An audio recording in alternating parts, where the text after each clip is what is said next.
Bismillahirrahmanirrahim. Assalamu alaikum students. The topic we are going to discuss is Q value and threshold energy of nuclear reaction. Q value and threshold energy of nuclear reaction. तो आप लोगों को topic से पता चल रहा होगा, यहाँ पर इसके दो पार्ट्स हैं, एक Q value of nuclear reaction और दूसरा threshold energy of nuclear reaction. Q value of nuclear reaction and threshold energy of nuclear reaction. तो पहले इन दोनों में थोड़ा सा डिफरेंस देख लेते हैं, फिर इनकी हम डिटेल में चलते हैं. Q value of nuclear reaction mean वो अमाउंट ऑफ एनर्जी जो रिएक्शन में इन्वॉल्व होती है, उसको हम कहते हैं Q value of nuclear reaction. वो एनर्जी रिएक्टेंट्स की भी हो सकती है, प्रोडक्ट्स की भी हो सकती है, जितनी भी एनर्जी इन्वॉल्व है. जबकि थ्रेशोल्ड एनर्जी ये वो एनर्जी है जो वो मिनिमम अमाउंट ऑफ एनर्जी है जो किसी भी रिएक्शन को स्टार्ट करने के लिए चाहिए होती है. तो दोनों में डिफरेंस आप लोगों को पता होना चाहिए. हम Q value of nuclear reaction की बात करते हैं. तो Q value of nuclear reaction असल में इसको एनर्जेटिक्स ऑफ न्यूक्लियर रिएक्शन भी कहते हैं. Energetics of nuclear reaction mean कि वो एनर्जीज जो किसी न्यूक्लियर रिएक्शन में इन्वॉल्व होती हैं. तो न्यूक्लियर रिएक्शन में इन्वॉल्व एनर्जी को हम Q value of nuclear reaction कहते हैं. और आपको ये पता है कि किसी भी न्यूक्लियर रिएक्शन में जो रिएक्टेंट्स होते हैं उनका हमेशा मैस प्रोडक्ट से ज़्यादा होता है. और अगर हम एनर्जी की बात करें तो प्रोडक्ट की एनर्जी रिएक्टेंट से ज़्यादा होती है.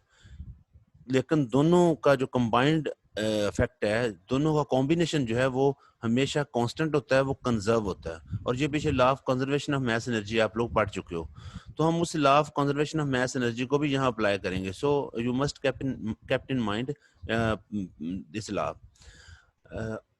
अब हम ये देखें अगर तो हम Q value of nuclear reaction को ये कह सकते हैं कि ये डिफरेंस है रिएक्टेंट के मैस का प्रोडक्ट के मैस के साथ, या फिर हम ये कह सकते हैं ये डिफरेंस है प्रोडक्ट की काइनेटिक एनर्जी का रिएक्टेंट की काइनेटिक एनर्जी के साथ. तो आप जिस तरह मर्जी इसको डिफाइन कर सकते हो, इसको कैलकुलेट कर सकते हो. आप लोग प्रोडक्ट रिएक्टेंट के मैस और प्रोडक्ट के मैस का डिफरेंस ले लें. जितना डिफरेंस आएगा आप उसको E = mc² के मुताबिक एनर्जी में कन्वर्ट कर लो, तो वो होगी Q value of that particular nuclear reaction. या फिर आप लोग प्रोडक्ट की काइनेटिक एनर्जी और रिएक्टेंट की काइनेटिक एनर्जी का डिफरेंस ले लें, तो जो आंसर आएगा वो भी Q value of nuclear reaction होगा. और इसको आमतौर पर हम MEV में मेजर करते हैं, मेगा इलेक्ट्रॉन वोल्ट में. तो मेरा ख्याल है आप Q value of nuclear reaction को समझ गए होंगे. तो Q value of nuclear reaction को कैलकुलेट कैसे करते हैं या ये होती क्या है, आप लोगों को इसका थोड़ा अंदाजा हो गया. अभी हम डिटेल में इस पे बात करते हैं, लेकिन इससे पहले हम एक जनरल रिएक्शन लेते हैं. अगर आप लोग रिएक्शन देखो तो आपको ये नजर आ रहा है T × P ये मैंने वो शॉर्ट नोटेशन न्यूक्लियर रिएक्शन की लिखी है. और अगर इसमें देखें तो T आपको पता है टारगेट न्यूक्लियस है और R रेजिडुअल न्यूक्लियस है. और ये दोनों न्यूक्लियस जो है न्यूक्लियाई जो है ये हैवी हैं. और जबकि अगर हम P और X को देखें, P प्रोजेक्टाइल है या बम्बार्डिंग पार्टिकल है और X एजेक्टेड पार्टिकल है. तो अगर हम इस रिएक्शन में देखें तो ये मैंने एक जनरल रिएक्शन ले लिया, यानी प्रोजेक्टाइल टारगेट से हिट करेगा जिसके नतीजे में एक एजेक्टेड पार्टिकल निकलेगा और साथ रेजिडुअल न्यूक्लियस बनेगा. तो यहाँ पर आप ये बात याद रखिएगा, P और X ये दोनों लाइटर न्यूक्लियाई हैं, जबकि T एंड R टारगेट और रेजिडुअल ये दोनों हैवी न्यूक्लियाई हैं. और अगर हम इनकी काइनेटिक एनर्जी जो है उनको हम mc² E से ज़ाहिर करें और रेस्ट मास एनर्जी को mc² से, यानी काइनेटिक एनर्जी मूव कर रहे हैं तो इनकी काइनेटिक एनर्जी होगी, उसको हम E कह रहे हैं. और अगर हम इनके मैस को एनर्जी में कन्वर्ट करना चाहें तो mc² का फार्मूला अप्लाई करेंगे. तो इस हिसाब से देखें तो इसी रिएक्शन को मैं ऐसे भी लिख सकता हूँ कि टारगेट की energy kinetic energy plus target की रेस्ट मास एनर्जी, ये रिएक्शन न्यूक्लियर रिएक्शन की बात हो रही है. न्यूक्लियर रिएक्शन ऐसे ही होता है ना, target plus projectile arrow ejected particle plus residual nucleus. तो ये पहले हम टारगेट की दोनों चीजें ले लेते हैं, काइनेटिक एनर्जी भी और रेस्ट मास एनर्जी. फिर हम ले लेते हैं प्रोजेक्टाइल की काइनेटिक एनर्जी और फिर उसकी रेस्ट मास एनर्जी. इसी तरह प्रोडक्ट की तरफ जब चलते हैं तो वहां पर हम एजेक्टेड पार्टिकल की काइनेटिक एनर्जी और उसकी रेस्ट मास एनर्जी, और फिर लास्ट पे हम लेते हैं रेजिडुअल की काइनेटिक एनर्जी, रेजिडुअल न्यूक्लियस की काइनेटिक एनर्जी प्लस उसकी रेस्ट मास एनर्जी।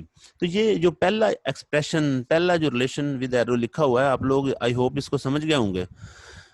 अब हम देखते हैं वही लॉ अप्लाई करते हैं। लॉ कौन सा? मास एनर्जी कंजर्वेशन का। तो उस लॉ के मुताबिक, जो combination of mass and energy होती है रिएक्टेंट की, and combination of mass and energy of product, ये दोनों हमेशा कांस्टेंट होती हैं, सेम होती हैं। तो हमने इनको इक्वलाइज कर दिया। देखो, टारगेट की रेस्ट मास एनर्जी और काइनेटिक एनर्जी प्लस प्रोजेक्टाइल की रेस्ट मास एनर्जी और kinetic energy, this must be equal to ejected particle की काइनेटिक एनर्जी और rest mass energy plus residual की काइनेटिक एनर्जी और रेस्ट मास एनर्जी। तो मैंने यहाँ पर ये सेकंड जो स्टेप है इसमें अप्लाई किया है law of conservation of mass energy. अब हम नेक्स्ट स्टेप में ऐसे करते हैं कि जो काइनेटिक एनर्जी की टर्म्स हैं उनको एक साइड पे कर लेते हैं, और जो रेस्ट मास एनर्जी की टर्म्स हैं उनको राइट साइड पे कर लेते हैं। तो यही किया है। देखो, kinetic energy of ejected particle, target energy of ejected particle plus kinetic energy of residual nucleus minus kinetic energy of target particle या target nucleus plus kinetic energy है प्रोजेक्टाइल। तो ये चारों पार्टिकल की जो किसी न्यूक्लियर रिएक्शन में involve है उनकी काइनेटिक एनर्जी को मैंने लेफ्ट साइड पे ले लिया उनको, और इसी तरह मैंने उनके रेस्ट मैसेज चारों के राइट साइड पे ले लिया, और यहाँ से सी स्क्वायर अगर कॉमन ले लें तो हमारे पास ये रिजल्ट आता है। अब हम आते हैं क्यू वैल्यू की तरफ। Q value of nuclear reaction, अब जैसे ऊपर हमने बताया, डेफिनेशन इसकी की है कि डिफाइन किया है कि प्रोडक्ट की काइनेटिक एनर्जी माइनस रिएक्टेंट की काइनेटिक एनर्जी, या फिर रिएक्टेंट का रेस्ट मास माइनस प्रोडक्ट का रेस्ट मास। तो बिल्कुल ये वही हो गया, ये प्रोडक्ट की काइनेटिक एनर्जी माइनस रिएक्टेंट की kinetic energy is equal to sorry ये हाँ प्रोडक्ट की काइनेटिक एनर्जी माइनस रिएक्टेंट की kinetic energy, this must be equal to reactant का रेस्ट मास या रिएक्टेंट की rest mass energy minus product की rest mass energy. तो ये क्यू वैल्यू की डेफिनेशन हमने ये एक बना ली, एक रिलेशन बना लिया, जहां से हम आसानी से क्यू वैल्यू को कैलकुलेट कर सकते हैं। कैसे करेंगे? अगर आप लोगों को काइनेटिक एनर्जीज दे दी जाएं चारों पार्टिकल्स की, तो आप बड़ी आसानी से इस फॉर्मूले की मदद से क्यू वैल्यू किसी भी न्यूक्लियर रिएक्शन की फाइंड कर सकते हो। या फिर अगर मैसेज दे दिए जाएं प्रोडक्ट के और रिएक्टेंट्स के, then you are also able to calculate the Q value of that reaction. यहाँ पर ये अब फिर याद सुन लें, क्यू वैल्यू का मतलब है वो एनर्जी जो इस पूरे रिएक्शन में इन्वॉल्व है, चाहे वो एनर्जी एजेक्ट हो रही है या अब्जॉर्ब हो रही है।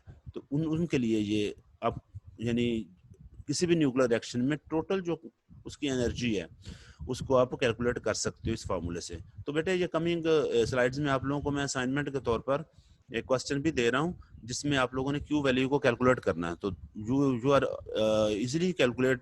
you can easily calculate the Q value of reaction by using the kinetic energy or rest mass energy of the component of the nuclear reaction.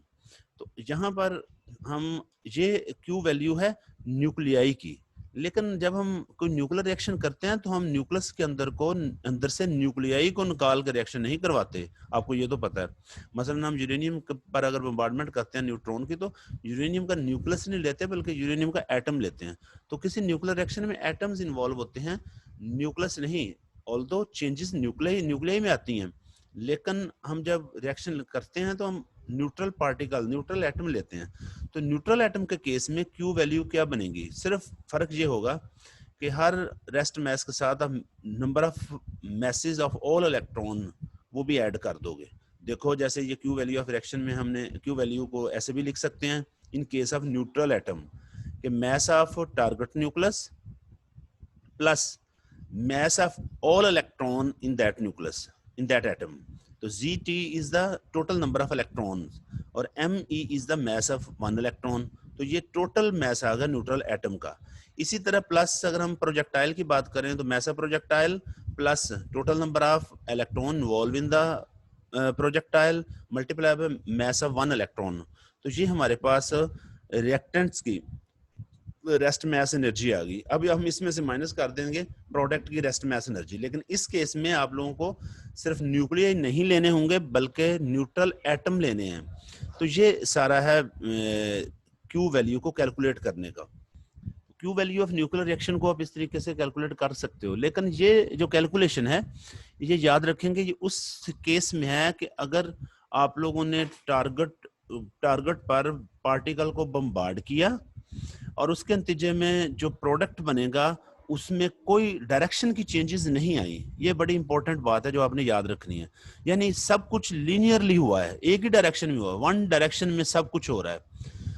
Target आपके पास पड़ा हुआ था, आपने एक एक्स डायरेक्शन में, फर्ज कर लेते हैं एक्स डायरेक्शन में जो प्रोजेक्टाइल है उसने आगे स्ट्राइक किया है और प्रोडक्ट भी उसी डायरेक्शन में रहा है, यानी इसमें डायरेक्शन में कोई चेंजेस नहीं है, then you can apply this formula.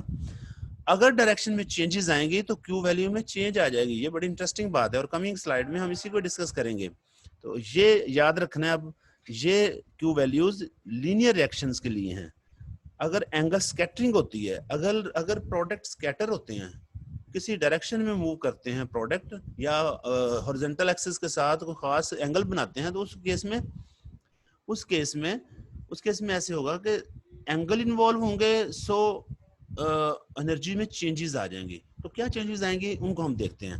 देखो बेटे, अब हम देखते हैं कि जब कोई भी प्रोजेक्टाइल टारगेट से स्ट्राइक करेगा और उस केस में स्कैटरिंग होगी, प्रोडक्ट स्कैटर हो जाएंगे, स्कैटर होंगे तो फिर उनके दरमियान कुछ एंगल बनेगा, तो उसको हम देखते हैं। तो Q value of nuclear reaction को हम समझने के लिए यहाँ पर दो टाइप ऑफ रिएक्शन देख लेते हैं। एक है एक्सोथर्मिक रिएक्शन और एक है endothermic reaction. And exothermic reaction, exoergic reaction ऐसे रिएक्शन होते हैं जिसमें एनर्जी इवॉल्व होती है, खारिज होती है, एमिट होती है, हमें मिलती है एनर्जी, नेट एनर्जी हमें मिल रही है। इस केस में जो क्यू वैल्यू होगी वो पॉजिटिव होगी। लेकिन अगर हम रिएक्शन पार्टिकल को टारगेट पर हिट करते हैं और एज अ रिजल्ट हमें एनर्जी देना पड़ती है या ओवरऑल एनर्जी जो है वो अब्सॉर्ब हो रही है, तो ऐसे रिएक्शंस को हम कहते हैं एंडोअर्जिक या एंडोथर्मिक रिएक्शन, न्यूक्लियर रिएक्शन। और इस केस में क्यू वैल्यू नेगेटिव होती है। तो आपने याद रखना है क्यू वैल्यू पॉजिटिव कब होगी और क्यू वैल्यू नेगेटिव कब होगी। या फिर अगर क्यू वैल्यू जो है पॉजिटिव है तो आप समझ लो यहाँ पर नेट एनर्जी इवॉल्व हो रही है, और अगर क्यू वैल्यू नेगेटिव है तो आप समझ जाओगे कि नेट एनर्जी जो है वो अब्सॉर्ब हो रही है। अब हम बात करते हैं ये इसी की, अगर हम बात कर लें, ये आप लोगों ने जो पीछे रिलेशन पढ़ा है स्टूडेंट्स, ये Q is equal to EX plus ER minus ET plus EP, ये रिएक्शन जो आपने ये Q वैल्यू का रिलेशन पढ़ा है। आमतौर पर न्यूक्लियर रिएक्शंस में ऐसे होता है कि जो टारगेट न्यूक्लियस है वो स्टैटिक होता है, वो रेस्ट में होता है और प्रोजेक्टाइल आकर उस पर हिट करता है। अगर टारगेट न्यूक्लियस रेस्ट में होगा तो उसकी एनर्जी, काइनेटिक एनर्जी क्या होगी? यस, उसकी काइनेटिक एनर्जी जीरो होगी क्योंकि वो रेस्ट में है, वेलोसिटी उसकी नहीं है। तो इस केस में ET को अगर आप जीरो कर दो तो क्यू आपके पास क्या होगा? EX minus ER minus EX plus ER minus EP, यानी जो है टारगेट की एनर्जी उसको हम एल्यूमिनेट कर देंगे उस टर्म को। तो इस केस में हमारे पास क्यू आएगा EX plus ER minus EP। Sorry, ये यहाँ पर माइनस है, ये प्लस नहीं है, यहाँ पर माइनस है, आप इसको ठीक कर लीजिएगा, ये माइनस है यहाँ पर।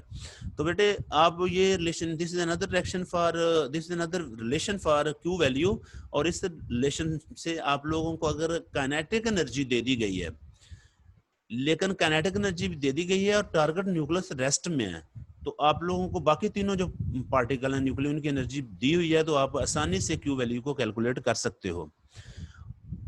जहां तक तो था वो लीनियर, अगर रिएक्टेंट प्रोजेक्टाइल लीनियरली टारगेट से स्ट्राइक करता है और प्रोडक्ट जो है वो भी लीनियरली मूव करते हैं। लेकिन अगर पार्टिकल जब प्रोजेक्टाइल स्ट्राइक करता है और उसके नतीजे में रिकॉइलिंग न्यूक्लियस जो है, यानी जो रेजिडुअल न्यूक्लियस है वो स्कैटर हो जाता है और प्रोजेक्टाइल स्ट्राइक करके जो इजेक्टेड पार्टिकल वो किसी और एंगल पे स्कैटर हो जाता है, यानी स्कैटरिंग हो जाती है और दोनों के दरमियान कोई एंगल बनता है। जैसा कि ये फिगर में दिखाया होगा, आप देखो ये टारगेट है और टारगेट न्यूक्लियस जो रेस्ट में था, इस पे प्रोजेक्टाइल खास स्पीड से आके उसने स्ट्राइक किया। टारगेट जो है वो लीनियरली मूव करता हुआ एक्स एक्सिस के अलोंग, हम अज्यूम कर लेते हैं कि एक्स एक्सिस के अलोंग मूव करता हुआ इससे स्ट्राइक कर रहा है। तो जब स्ट्राइक कर रहा है तो इसके नतीजे में जो प्रोडक्ट है ये स्कैटर हो जाएगा, प्रोडक्ट में स्कैटरिंग आएगी, क्योंकि हम ये एंगल वाला केस ले रहे हैं। तो अगर देखें तो इसमें एजेक्टेड पार्टिकल जो है वो एक्स एक्सिस के साथ थीटा एंगल बना रहा है, जबकि रेजिडुअल न्यूक्लियस जो है वो एक्स एक्सिस के साथ फाई एंगल बना रहा है। तो टोटल एंगल का जो दोनों में स्कैटरिंग एंगल बन रहा है वो साई है, and psi is equal to theta plus phi. तो हम इसके लिए एनर्जी को कैलकुलेट करते हैं। अब जरा देखें कंजर्वेशन, अब हम एक्स एक्सिस के अलोंग मोमेंटम फाइंड करते हैं, फिर वाई एक्सिस के अलोंग मोमेंटम फाइंड करेंगे। तो एक्स एक्सिस के अलोंग अगर हम मोमेंटम को कैलकुलेट करें एक्स डायरेक्शन के अलोंग, तो आप देख सकते हो कि प्रोजेक्टाइल जब आके स्ट्राइक कर रहा है टारगेट के साथ, तो उसका मोमेंटम क्या होगा? उसका मोमेंटम है एम पी वी पी। और जब उसने और रेक्टेंट में चूंकि दो ही टर्म्स इन्वॉल्व हैं, एक प्रोजेक्टाइल और दूसरा टारगेट, टारगेट न्यूक्लियस को तो हम पहली रेस्ट में ले रहे हैं, सो इसका मोमेंटम जीरो होगा, जबकि प्रोजेक्टाइल का मोमेंटम एमपीवीपी है। तो टोटल मोमेंटम ऑफ रिएक्टेंट जो हम लेफ्ट साइड पर लिखेंगे वो एमपीवीपी होगा। राइट साइड पर जो मोमेंटम है अगर आप लोग देखें अलोंग एक्स एक्सिस, वो होगा एजेक्टेड पार्टिकल का मोमेंटम होगा m x v x cos theta, क्योंकि हम इस एक्स का वो कंपोनेंट ले रहे हैं एजेक्टेड पार्टिकल के मोमेंटम का जो एक्स एक्सिस के अलोंग है, और एक्स एक्सिस के अलोंग कॉस वाला जो कंपोनेंट है वो लिया जाता है। और इसी तरह आप रेजिडुअल न्यूक्लियस का, क्योंकि रेजिडुअल न्यूक्लियस पर जब स्ट्राइकिंग टारगेट पर होगी तो रेजिडुअल न्यूक्लियस थोड़ी बहुत एनर्जी इसकी होगी, लिहाजा उसका मोमेंटम जो होगा अलोंग एक्स एक्सिस वो होगा m r v r cos phi. तो ये हमारे पास एक्स एक्सिस के अलोंग मोमेंटम है। बिल्कुल इसी तरह हम वाई एक्सिस के अलोंग भी मोमेंटम फाइंड कर सकते हैं, कंजर्वेशन ले सकते हैं, यानी मोमेंटम बिफोर कोलिजन या before reaction and after reaction. Conservation अगर हम लेते हैं तो बिफोर रिएक्शन, बिफोर रिएक्टेंट का जो मोमेंटम है वो तो जीरो होगा, क्योंकि एक्स एक्सिस अलोंग तो किसी भी पार्टिकल की मोशन नहीं है, टारगेट वैसे ही रेस्ट में, और प्रोजेक्टाइल जो है ये एक्स एक्सिस के अलोंग मूव कर रहा है, so total momentum along y direction is zero. लेकिन अगर हम प्रोडक्ट की बात करें तो उनका मोमेंटम वाई डायरेक्शन में है, because they are making some angle with x axis. So mx vx sin theta, this is the momentum along y direction of ejected particle। और रेजिडुअल का मोमेंटम ये समझने वाला है, ये नेगेटिव लिया जा रहा है, नेगेटिव इसलिए कि डाउनवर्ड डायरेक्शन में है, नेगेटिव वाई एक्सिस डायरेक्शन में है मोमेंटम, सो इसको हम ले रहे हैं m r v r sine phi.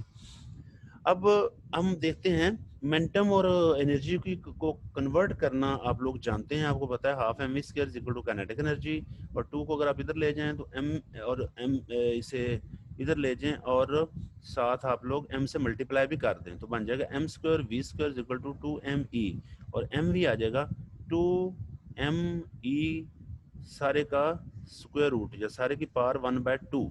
तो आप लोग 1/2 पार लगा सकते हैं, यहाँ 1/2 नहीं लिखा हुआ, आप लोग 1/2 पार लगाओगे, देखो अंदर रिलेशन में लिखा हुआ है, तो हम मोमेंटम को एनर्जी में कन्वर्ट कर सकते हैं। तो अब हम आगे मोमेंटम को एनर्जी में कन्वर्ट करेंगे, तो एक्स डायरेक्शन में जब मोमेंटम एनर्जी में कन्वर्ट होगा तो एम वी की जगह आ जाएगा 2 mp की पावर 1/2, और इसी तरह आप नेक्स्ट टर्म में देखो तो 2 mx की पावर 1/2 cos थीटा वैसे ही, और एम आर वी आर की जगह आ जाएगा 2 MR ER की power 1/2 cos phi.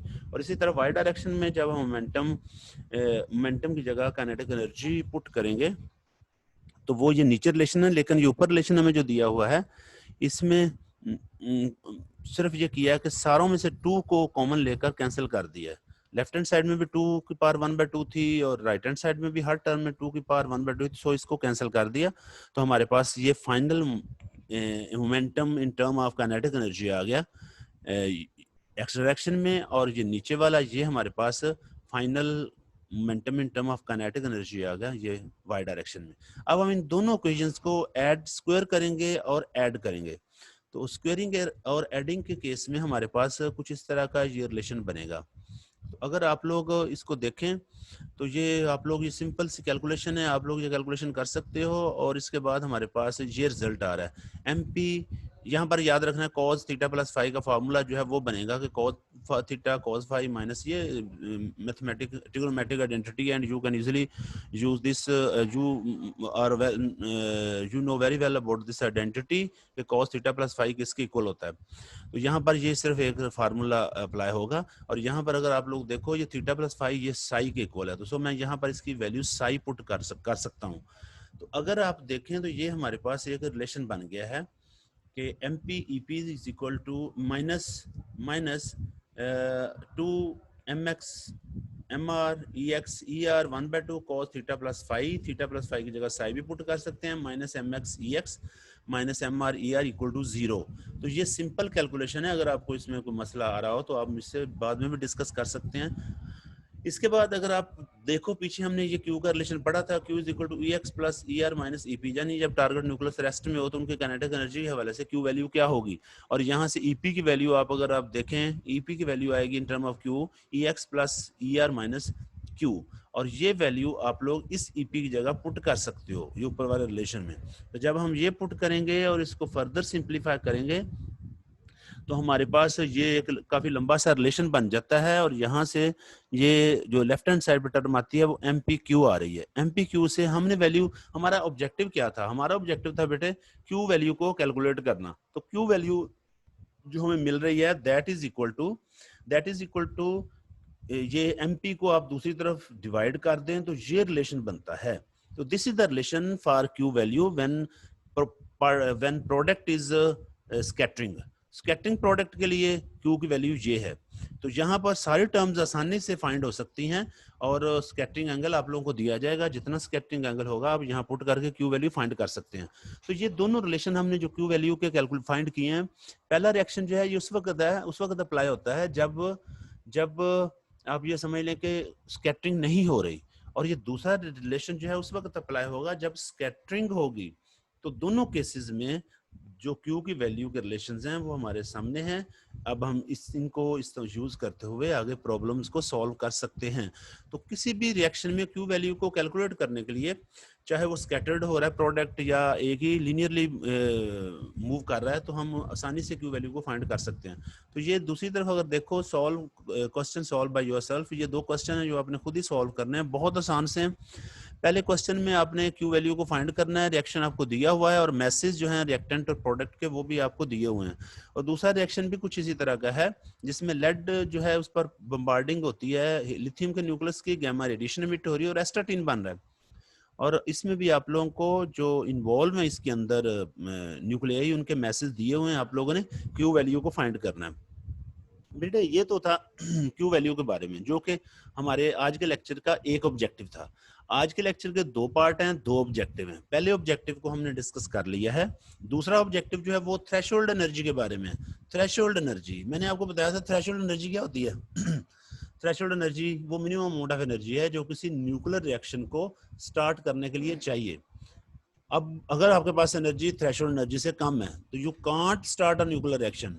Nuclear reaction को स्टार्ट करने के लिए आपके पास एनर्जी थ्रेशोल्ड या उससे ज्यादा होनी चाहिए। तो ये थ्रेशोल्ड एनर्जी जो है उसको हम कैलकुलेट करना सीखेंगे।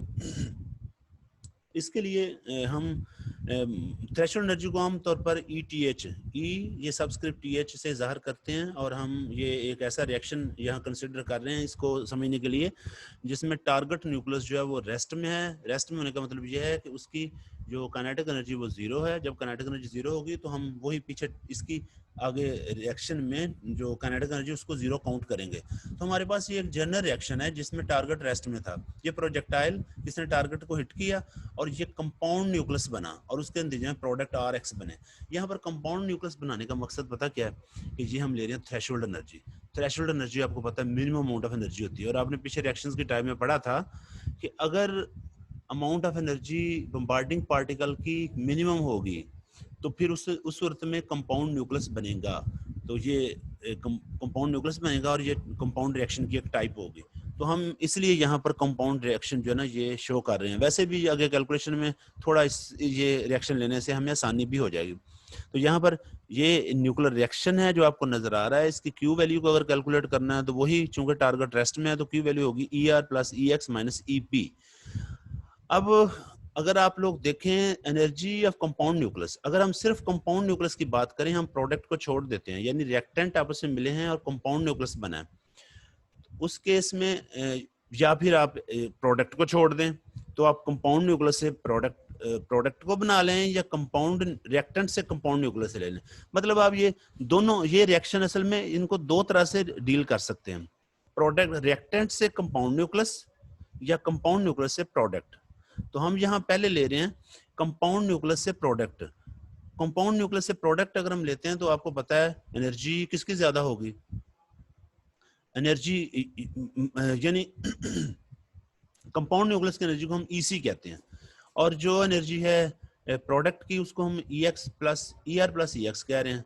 तो ये कंपाउंड न्यूक्लियस हमारे पास इसके इक्वल आ गया, इसकी कंपाउंड न्यूक्लियस की एनर्जी। तो Q वैल्यू जो है उसको हम EX प्लस ER दोनों की जगह पर कंपाउंड न्यूक्लियस की एनर्जी पुट कर सकते हैं, क्योंकि हुआ ऐसे है ना बेटे कि प्रोजेक्टाइल ने टारगेट को हिट किया और कंपाउंड न्यूक्लियस बन गया। अब कंपाउंड न्यूक्लियस ने फौरन प्रोडक्ट में चेंज होना है, तो फिर कंपाउंड न्यूक्लियस जो है उसने वो सारी एनर्जी अब्सॉर्ब की हुई है और वो प्रोडक्ट में कन्वर्ट होने जा रहा है, लिहाजा दोनों एनर्जीज इक्वल होंगी। तो हम फिर क्यू वैल्यू को फाइंड करने के लिए क्यू वैल्यू के रिलेशन में कंपाउंड एनर्जी को रिप्लेस कर सकते हैं with the energy of product. तो ये हमारे पास रिजल्ट आ जाएगा EC माइनस EP, ये क्यू वैल्यू आएगी। EC mean energy, kinetic energy of compound nucleus, minus EP mean energy of projectile. तो ये हमारे पास टोटल क्यू वैल्यू आ गई। तो अगर ये एक और रिलेशन हमारे पास आ गया कि अगर आप लोग क्यू वैल्यू कैलकुलेट करना चाहते हो कंपाउंड रिएक्शंस में, तो अगर आपको कंपाउंड न्यूक्लियस की एनर्जी दी हुई है, then you can easily calculate the Q value by using this relation, Q is equal to EC minus EP। अब यहाँ पर हम law of conservation of momentum को अप्लाई करेंगे। Law of conservation of momentum को अगर हम देखें, यहाँ पर अगर आप लोग देखो टारगेट को तो हमने रेस्ट में लिया हुआ है, सो उसका मोमेंटम तो जीरो है। तो रिएक्टेंट में कौन सी चीज रह गई? सिर्फ प्रोजेक्टाइल, और प्रोडक्ट में कंपाउंड है। तो रिएक्टेंट में भी एक पार्टिकल और प्रोडक्ट में भी एक पार्टिकल। तो दोनों केसेस में हम मोमेंटम सिर्फ एक एक पार्टिकल का लेंगे। So law of conservation of momentum के मुताबिक जो कंपाउंड न्यूक्लियस का मोमेंटम है वो प्रोजेक्टाइल के मोमेंटम के इक्वल होगा according to law of conservation of momentum. So यहाँ से आप लोग VC velocity of compound nucleus calculate कर सकते हो। तो VC is equal to MP over MC/VP। तो बेटे यहाँ पर ये बड़ी आसानी से अब लोग ऊपर जो रिलेशन दिया हुआ है MC/VC is equal to MP/VP, इससे आप VC जो है वो कैलकुलेट कर सकते हैं। Q का हमें पता है Q is equal to EC minus EP है, और अगर हम इसी को लिखें काइनेटिक एनर्जी को वही मास और वेलोसिटी की फॉर्म में, तो ये हमने उनकी वैल्यू पुट कर दी, और यहाँ पर यानी half MC/VC square minus half MP/VP square. यहाँ पर आप लोग VC स्क्वायर को एक साइड पे कर दे और उसकी वो ऊपर जो वैल्यू आपने VC की कैलकुलेट की है ये वाली, VC is equal to MP over MC into VP, ये वैल्यू लाके आप VC की जगह पुट कर दें। जब पुट करेंगे तो हमारे पास ये रिजल्ट आ जाएगा, और यहाँ से हम MP/VP स्क्वायर कॉमन ले लेंगे, तो रिजल्ट आ गया MP ओवर MC माइनस 1, और एलसीएम लेंगे तो ये रिलेशन बनेगा। ये बहुत सिंपल सी कैलकुलेशन है, कोई ज़्यादा मुश्किल नहीं है। तो अगर आप लोग देखें तो फिर यही Q is equal to relation कुछ इस तरह से बन रहा है 1/2 MP/VP स्क्वायर। ये तो प्रोजेक्टाइल की काइनेटिक एनर्जी है, तो हम इसको EP कह सकते हैं। सो Q वैल्यू क्या बनेगी? EP into MP minus MC over MP minus MC over MC। तो ये हमारे पास बन गया है, ये वैल्यू होगी Q की। अब हम EP, ये प्रोजेक्टाइल की EP काइनेटिक एनर्जी प्रोजेक्टाइल है, और हम थ्रेशोल्ड एनर्जी कैलकुलेट कर रहे हैं। तो थ्रेशोल्ड एनर्जी में हम प्रोजेक्टाइल की एनर्जी मिनिमम लेनी है कि जस्ट न्यूक्लियर रिएक्शन स्टार्ट हो सके, तो हम फिर EP को थ्रेशोल्ड के बराबर लेंगे। सो हम इस रिलेशन में EP को रिप्लेस करेंगे विद ETH यानी थ्रेशोल्ड एनर्जी से।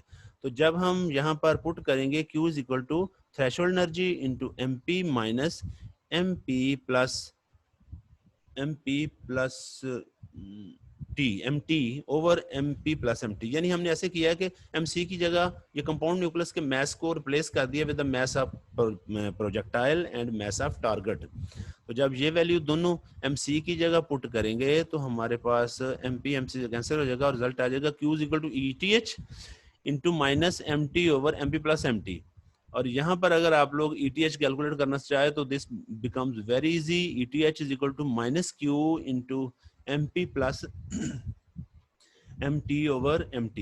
तो यहाँ पर माइनस Q, और अगर आप MT को सेपरेट कर दें तो ये रिजल्ट थ्रेशोल्ड एनर्जी का जो फाइनल रिलेशन हमारे पास आएगा वो आएगा minus Q into 1 plus MP over MT। यहाँ पर ये रिलेशन बहुत सिंपल हो जाता है। अब देखो इसमें टर्म कौन कौन सी इन्वॉल्व है। सबसे पहले तो नेगेटिव है। हम नेगेटिव की अगर बात करें तो थ्रेशोल्ड एनर्जी, चूंकि ये वो मिनिमम अमाउंट ऑफ एनर्जी है जो हम किसी रिएक्शन को देते हैं to start a nuclear reaction. अगर एनर्जी दी जा रही है तो आपको पता है रिएक्शन तो एंडोर्जिक है, स्टार्टिंग में तो एंडोर्जिक है, तो हम स्टार्ट की बात कर रहे हैं। नेगेटिव साइन असल में ये ज़ाहिर कर रहा है कि एनर्जी रिएक्शन को दी जा रही है उसे स्टार्ट करने के लिए। तो आप लोग याद रखेंगे थ्रेशोल्ड एनर्जी वो मिनिमम अमाउंट ऑफ एनर्जी होती है जो रिएक्शन को दी जाती है। चूंकि ये रिएक्शन को देते हैं so it is always negative. और 1 minus m p mass of projectile और फिर मैस ऑफ टारगेट, तो कितना सिंपल सा रिलेशन और कितनी सिंपल डिपेंडेंस है जो थ्रेशोल्ड एनर्जी की टर्म्स पर। और वो कौन कौन सी टर्म है? एक क्यू वैल्यू, 3 टर्म्स है total, Q value, mess of projectile and mass of target. तो अगर आप लोगों को ये 3 चीजों का पता है तो आप बड़ी आसानी से थ्रेशोल्ड एनर्जी कैलकुलेट कर सकते हैं। लेकिन बेटे आपको रिएक्शंस में आप लोगों को मैस तो आमतौर पर न्यूक्लियर के दिए जाते हैं, सो वहां से आप क्यू वैल्यू को आसानी से कैलकुलेट कर सकते हो। और फिर इसके बाद मैस ऑफ प्रोजेक्टाइल और टारगेट को यहाँ पुट करके आप थ्रेशोल्ड एनर्जी कैलकुलेट कर लोगे। तो this is very simple relation for calculating the threshold energy of nuclear reaction. तो ये this is all about threshold energy. यहाँ पर हमारे पास 2 केस बन रहे हैं, बहुत सिंपल से मैं इनको डिस्कस करता हूँ, लेकिन आप लोग थ्रेशोल्ड एनर्जी को समझ लें क्योंकि आगे कमिंग स्लाइड में आप लोगों को मैं असाइनमेंट के तौर पे थ्रेशोल्ड एनर्जी कैलकुलेट करने के लिए कहूँगा। तो थ्रेशोल्ड एनर्जी को कैलकुलेट करने के लिए आपको सिर्फ 3 चीज़ें चाहिए और वो बड़ी आसानी से कैलकुलेट हो सकती हैं। Anyhow come to the cases. Number 1 case is जब प्रोजेक्टाइल जो है वो फोटोन हो, यानी आप फोटोन की स्ट्राइकिंग हो रही है टारगेट न्यूक्लियस पर। बाज़ औक़ात फोटोन के पास इतनी एनर्जी होती है कि वो फोटोन्स की कि वो न्यूक्लियर रिएक्शन को स्टार्ट कर सकते हैं। इस रिएक्शन को हम कहते हैं फोटो डिसइंटीग्रेशन। तो याद रखिएगा फोटो डिसइंटीग्रेशन में फोटोन इन्वॉल्व होते हैं। अगर कोई भी न्यूक्लियर रिएक्शन फोटोन्स की मदद से हो रहा है तो हम उसको फोटो डिसइंटीग्रेशन कहेंगे। और जब फोटोन की हम बात करेंगे तो फोटोन का रेस्ट मास तो जीरो है, लिहाजा एमपी को इसमें पुट करें। जब एमपी को एमपी में जीरो पुट किया तो ये एमपी और एमटी वाली टर्म खत्म हो गया और हमारे पास ETH is equal to minus Q आ गया। तो ये बहुत इंटरेस्टिंग चीज आ गई कि total Q involve in reaction जो है वो थ्रेशोल्ड एनर्जी के इक्वल होगा और ये disintegration reaction photo disintegration reaction होगा। ये केस पहला है। फोटो डिसइंटीग्रेशन रिएक्शन में थ्रेशोल्ड एनर्जी क्यू वैल्यू के इक्वल होती है, क्यू वैल्यू की इक्वल होती है, यानी जितनी एनर्जेटिक्स किसी रिएक्शन न्यूक्लियर रिएक्शन में इन्वॉल्व हैं वो एक्चुअली थ्रेशोल्ड एनर्जी और कुछ भी नहीं। यानी आप इसको ऐसे भी समझ सकते हो। केस 2 थोड़ा सा डिफरेंट है। यहाँ पर हम ले रहे हैं इस तरीके से कि क्यू जीरो है तो थ्रेशोल्ड एनर्जी क्या होगी? क्यू जीरो होने का मतलब यह है कि रिएक्शन के अंदर एनर्जेटिक्स इन्वॉल्व है ही नहीं, कोई एनर्जी चेंजेस नहीं है, कोई एनर्जी इन्वॉल्व नहीं है, ना हमें एनर्जी मिल रही है ना हम एनर्जी दे रहे हैं। तो इस सूरत में थ्रेशोल्ड एनर्जी जीरो होगी। बेटे क्यू अगर जीरो है तो इसका मतलब है हम रिएक्शन को एनर्जी ना दे रहे हैं ना उससे ले रहे हैं, तो रिएक्शन लेकिन हो रहा है, न्यूक्लियर रिएक्शन हो रहा है। अब अगर ये न्यूक्लियर रिएक्शन हो रहा है तो ये रिएक्शन तो फिर थ्रेशोल्ड एनर्जी के बगैर हो रहा है, तो थ्रेशोल्ड एनर्जी क्या होगी? यहाँ जीरो। तो अगर आप रिलेशन से कैलकुलेट करें तो देखो आप लोगों को ये क्यू अगर जीरो है तो थ्रेशोल्ड एनर्जी जीरो मिलेगी। ये इस रिलेशन में क्यू को जीरो पुट करें तो सारी टर्म जीरो हो गई। सो थ्रेशोल्ड एनर्जी इज जीरो। तो ये बड़ा आसान से इसको समझना हो गया कि अगर किसी रिएक्शन में कोई एनर्जी भी इन्वॉल्व नहीं है, यानी रिएक्शन को चलाने के लिए ना आप एनर्जी दे रहे हो ना ले रहे हो, तो इस केस में थ्रेशोल्ड एनर्जी भी जीरो होगी। और बड़ी इंटरेस्टिंग बात यह है कि इस रिएक्शन को हम कहते हैं elastic scattering of nuclear reaction. Elastic scattering, elastic scattering पता क्या होता है? इलास्टिक स्कैटरिंग होता है कि जब प्रोजेक्टाइल आके टारगेट को हिट करे, जितनी काइनेटिक एनर्जी के साथ प्रोजेक्टाइल टारगेट को हिट कर रहा है उतनी ही काइनेटिक एनर्जी के साथ रेजिडुअल न्यूक्लियस तो अपनी जगह रहेगा, लेकिन उतनी ही काइनेटिक एनर्जी से अगर एजेक्टेड पार्टिकल भी उतनी काइनेटिक एनर्जी से निकलता है तो हम इसे को कहेंगे इलास्टिक स्कैटरिंग। मतलब जितनी एनर्जी से हमने प्रोजेक्टाइल को फेंका उतनी एनर्जी से एजेक्टेड पार्टिकल हमें मिल गया, तो एनर्जी जो हमने दी थी उतनी एनर्जी हमें मिल गई। तो नेट एनर्जी जो है वो क्यू जीरो रहेगा, कोई एनर्जी इन्वॉल्व नहीं है इस रिएक्शन में, यानी कोई एनर्जी चेंजेस नहीं है। इस तरह की स्कैटरिंग कहते हैं इलास्टिक स्कैटरिंग। लेकिन अगर प्रोजेक्टाइल की एनर्जी को टारगेट न्यूक्लियस थोड़ा सा भी ऑब्जॉर्व कर ले, then this reaction is never elastic scattering but it is inelastic scattering। तो inelastic scattering में एनर्जी चेंजेस आती हैं। न्यूक्लियर रिएक्शन में अगर एनर्जी चेंजेस आ रही हैं तो then it is called inelastic scattering, and if there is no change in energy, if there is no energetics in a nuclear reaction, then it is a elastic scattering. तो आप लोग ये difference याद रखेंगे।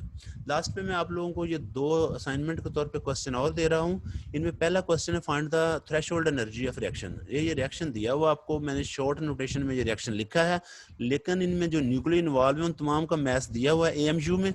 आप लोग इस रिएक्शन से थ्रेशोल्ड एनर्जी कैलकुलेट करोगे, और कैलकुलेट करना बहुत आसान है। आपको पता है पीछे आपने थ्रेशोल्ड एनर्जी में जो टर्म इन्वॉल्व हैं उन तमाम टर्म्स को कैलकुलेट कर सकते हो इस डाटा की मदद से। तो ये जब टर्म कैलकुलेट हो जाएंगी तो आप उसमें थ्रेशोल्ड के रिलेशन में पुट करना और थ्रेशोल्ड एनर्जी कैलकुलेट कर लेना। बिल्कुल इसी तरह सेकंड क्वेश्चन जो है, इसमें आप लोगों को एक रिलेशन मैंने न्यूक्लियर रिएक्शन तक दे दिया है और आप लोग इस न्यूक्लियर रिएक्शन से वाकफ हो, ये वही पहला न्यूक्लियर रिएक्शन है। तो इसमें जो न्यूक्लियस की जो एनर्जीज हैं, वो न्यूक्लियस के मैसेज वो दे दिए गए हैं। ऊपर वाले में भी न्यूक्लियस के मैसेज दिए हुए हैं जो न्यूक्लियस इन्वॉल्व हैं, इसमें भी जो न्यूक्लियस इन्वॉल्व है उनके रिएक्शन मैसेज दे दिए हैं, और इन मैसेज से बहुत आसानी से आप लोग थ्रेशोल्ड एनर्जी कैलकुलेट कर सकते हो। बेटा ये जो मैंने असाइनमेंट के तौर पर क्वेश्चन दिए हैं ये ज्यादा सिंपल हैं, लेकिन एग्जाम में आप लोगों को इसी तरह के क्वेश्चन पूछे जा सकते हैं। सो आप इस तरह के क्वेश्चंस की प्रैक्टिस कर लेना। ये ना समझना कि ये क्वेश्चन तो हमें करवाया ही नहीं गया।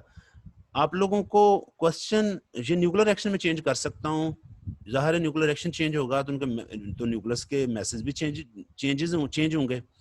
तो इन केसेस में फिर थ्रेशोल्ड कैलकुलेशन थोड़ी बहुत चेंज हो जाएगी, लेकिन रिएक्शन क्वेश्चन जो है इसी तरह के सिंपल ही पूछे जाएंगे। तो इस तरीके से बेटे आप लोग ये इनको कैलकुलेट कर लेना।